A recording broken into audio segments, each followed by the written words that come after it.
You know, this question was asked also by one of your other writers. I can't find a balance between this world and the next, dunya and akhirah. I said there is no struggle. Everything we do in this world is for the akhirah if your intention is right. If you're going to work for the right reasons, if you're staying away from evil deeds, if you're remembering Allah when you're supposed to, if you're eating what you're supposed to eat, if you're saying what you're supposed to say, you can live in this world and have a great time and still earn your Jannah. Allah doesn't want you to have a horrible time in this world. You know, I don't know why we have this concept that we have to kind of cut ourselves off from this world to earn Jannah. No. You have to make the most of this world to earn Jannah. We have very little time on this earth. I mean, half of my life is spent sleeping. And the few hours that I'm awake take away the time I have to relieve myself, get dressed for work, stay and commute to the job, put in the 8 hours at work, and come back. What do I have, 2-3 hours of free time, technically free time, that I actually have some control over? How about I make the most of that free time?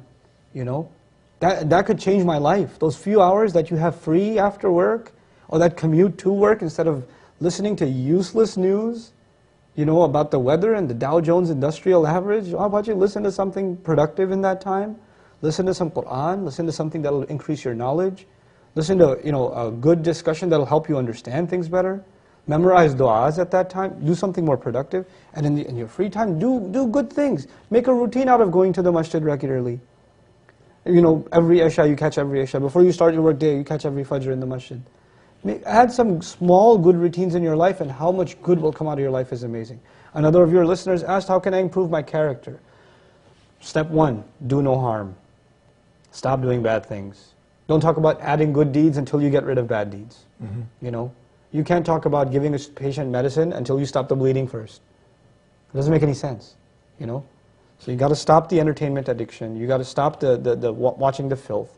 You got to start lowering your eyes when you're walking down the street, because you're becoming less of a human every time you stare at a woman and you stare at her like she's a piece of meat, like she's an animal. That just means you've lost respect for a fellow human being. That's all that means. To you, that's nothing but you're looking at her like an ape looks at a female ape. You know, like a dog looks at a female dog. That's all you've turned into, an animal. Regain your humanity first, and then embellish, beautify your life with good deeds. Do simple, small things. Perfect your prayer, memorize a few supplications, try to, you know, be honest in your workplace, be kind to your mother. These are not complicated things. This is what the Creator wants from us. That's all He wants. But if someone says, why? Why does He want this from me? What is it? Is this benefiting Him? That's a great question. Everything Allah wants from us, one of His names is Al-Ghani. Ghani means someone who doesn't need anything. And He told us that in an ayah in which He basically told us to do certain things, and He says, فَهُوَ الْغَنِي, and He's free of need. وَأَنْتُمُ الْفُقَرَاء, you're the ones that are bankrupt. Now, in that ayah, He doesn't need anything, and we need everything, because we're bankrupt. And then He told us to do a few good deeds. And if you do a few good deeds, He will make you ghani. He'll make you free of need. He'll shower you with blessings. Not only are good deeds beneficial to us because they in and of themselves are like medicine, but they bring with them bonuses in this world and the next world. You be kind to your mother, and you never know. You've been looking for a job forever, and you're also mean to your mom. You start being kind to your mother, and mysteriously you get a call back. I want you to come in for an interview. The blessings of being kind to your mother.